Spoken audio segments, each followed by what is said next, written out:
Hello friends, मैं आज आपके लिए एक कहानी लेके आई हूँ। लेकिन उससे पहले please press on bell icon and subscribe my channel.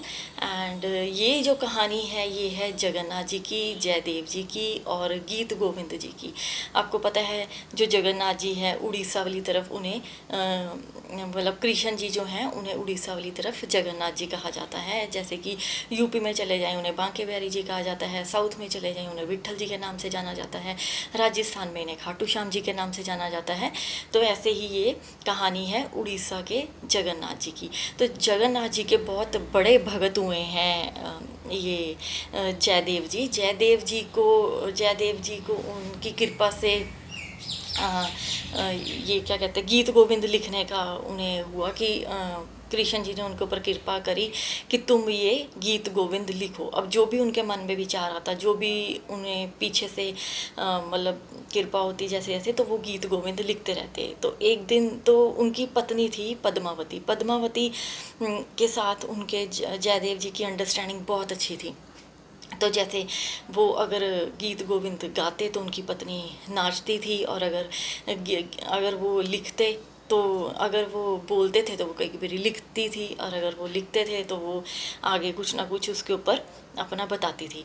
तो ऐसी उनकी बहुत अच्छी अंडरस्टैंडिंग थी। तो उन्होंने क्या किया, एक दिन वो ख़त्म होने वाली थी ये गीत गोविंद लिखते लिखते, लास्ट लाइनें थी कि, लेकिन वो जो लास्ट लाइन्स थी उसे लिखने के लिए वो सोच रही थी मैं लिखूं या ना लिखूं, क्योंकि ये सही है या नहीं है। क्योंकि उसमें ये था कि उसमें ये था कि अपने भक्त श्री राधा रानी के चरण को अपने शीश पर धारण करता हूँ, ये थी वो लाइंस। तो वो सोच रहे थे ये दुनिया कैसे मतलब करेगी, इतने बड़े महान कृष्ण जी हैं और उनके चरण मतलब जो है राधा रानी के मतलब शीश के ऊपर वो रख रहे हैं। तो ये मतलब समझ नहीं आ रही है, मतलब राधा रानी के चरण कृष्ण जी के शीश के ऊपर हैं। तो कहते ये अब पता नहीं मैं लिखूं ना लिखूं, ये फिर उन्होंने सोचा चलो मैं पहले नदी पर जाके नहाता हूँ, पाठ पूजा करता हूँ, फिर देखता हूँ क्या करना है क्या नहीं करना है अब। तो वो चले गए वहाँ पर नहाने के लिए, नदी पर पद्मावती अपनी पत्नी को कहकर चले गए।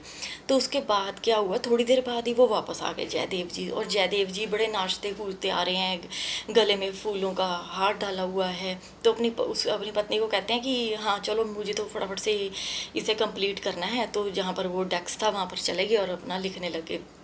लिख के वो लास्ट जो लाइनें थी, और उन्होंने बोला मुझे ना भूख बहुत लग रही है, मुझे खाना खिलाओ पद्मावती। तो पद्मावती ने उनको खाना खिलाया। तो ये खाना खा के और वो चले गए। इतनी देर में 2-3 मिनट बाद जयदेव जी फिर आ गए। तो उन्होंने क्या देखा कि उनकी पत्नी जो है वो बैठी खाना खा रही है। अब वो बड़े हैरान, कहते इसे क्या हुआ। ये मतलब पहले ज़माने में क्या होता था कि पहले पति खाना खाता था और बाद में उसकी पत्नी खाना खाती थी।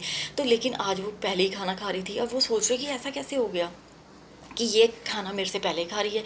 तो उन्होंने पूछा जयदेव जी ने कि तुम ठीक तो हो। तो कहती हाँ मैं तो बिल्कुल ठीक हूँ। तो वो कहते आप तो उन्होंने बोला ठीक है मेरे को खाना दो मैं लिख लूँ। कहते खाना, अभी तो आप खाना खा के गए हैं, अभी आप कह रहे हो कि अभी तो आप आए थे ऐसे। तो कहते मैं आया था, तुम ठीक तो हो पद्मावती। वो कहते हाँ मैं एकदम ठीक हूँ जी। तो वो कहते कि अभी, कहते कि हुआ क्या कि ऐसे को कह रही हो। फिर वो कहते आप अभी आए थे, आपने बोला मैंने लिखना है, मैंने लास्ट वो जो लाइनें हैं गीत गोविंद की कंप्लीट करनी है। तो फिर आपने मेरे हाथ से खाना भी खाया, आप बड़े खुश आए थे। तो वो कहते अच्छा क्या लिखा मैंने। तो वो देखा, उन्होंने अपने डेस्क पर गए और उन्होंने देखा वो कंप्लीट की हुई थी गीत गोविंद, वो समझ गए। तो उन्होंने बताया, कहते कि वो बड़े आकर्षक थे जो आए थे। कहते हाँ हाँ उन्होंने अपने गले में फूलों की माला भी डाली हुई थी, ये देखिए ये जो फूल हैं कुछ नीचे गिरे पड़े हैं, तो मतलब ये देखिए। तो वो समझ गए। तो वो तो बस कहते और तुमने उन्हें खाना भी खिलाया अपने हाथों से। कहते हाँ। तो उन्होंने उसके हाथ पकड़े, अपने माथे पर लगाए, उन्होंने बोला पद्मावती तुम कितनी सौभाग्यशाली हो, कृष्णा ने तुम्हें खुद दर्शन दिए, तुमने उन्हें खाना खिलाया अपने हाथों से। और ये सोच सोच के दोनों इतने खुश हो रहे हैं कि बस पूछो ही ना। उसके बाद कृष्णा ने उन्हें बोला, कृष्णा ने जयदेव जी को बोला, अब ये जो गीत गोविंद कंप्लीट हो गई है, इसे तुम जगन्नाथपुरी ले जाओ और वहाँ पर इसे फिर गाया जाएगा। तो वो ले गए, तो वो मंदिर में जाके वहाँ पर गीत गोविंद रखी गई। अब वहाँ के राजा को भी पता चला कि अरे गीत गोविंद यहाँ पर आई है, मैं भी तो लिखता हूँ भगवान के गीत, मेरी भी तो गीत गोविंद है, रखी जाए वहीं पर। तो वो चले गए वहाँ पर, उन्होंने भी अपनी गीत गोविंद रखवा दी। तो पंडितों ने बोला कि ठीक है महाराज जी कि ये दोनों हम गीत गोविंद वहाँ पर रख देते हैं, जो भी मतलब जगन्नाथ जी की इच्छा होगी वो ही हम ले लेंगे। तो इतने में क्या हुआ कि वो जो रखी हुई थी गीत गोविंद राजावली जो थी, वो द्वार बंद करने लगे और जो जगन्नाथ जी ने उसे फेंक के मंदिर से बाहर फेंक दिया। अब वो राजा बड़ा हैरान, तो राजा दुखी हो गया कि मैंने लिखी और मेरी गीत गोविंद स्वीकार नहीं करी गई। फिर उसके बाद वो कहता मैं तो मुझे मर ही जाना चाहिए कि मैं मेरी गीत गोविंद भगवान ने स्वीकार नहीं करी हैं। तो वो जब गया नदी के किनारे डूबने के लिए, तो वहाँ पर जगन्नाथ जी प्रकट हुए, उसे रोका। तो उन्होंने बोला कि ठीक है हम तुम्हारी कुछ पंक्तियाँ ले लेते हैं गीत गोविंद में से, लेकिन जयदेव जी की ही गीत गोविंद गाई जाएगी। तो अभी भी किसी को कुछ नहीं पता है कि कौन सी राजा की पंक्तियाँ हैं और कौन सी जयदेव जी की पंक्तियाँ हैं। तो ये ऐसे हुआ। उसके बाद एक चीज़ और मैं यहाँ पर बताना चाहूँगी, जगन्नाथपुरी में ही गुरु नानक देव जी गए थे और वहाँ पर उन्होंने आरती गाई थी, गगन में थाल वाली जो आरती है वो वहीं गाई गई थी सबसे पहले। तो ये महानता है उस स्थान की।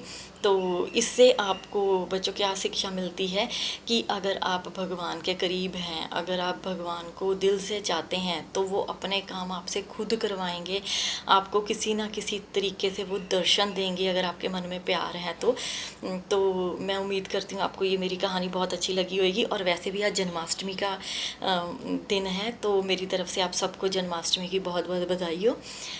Thank you, take care.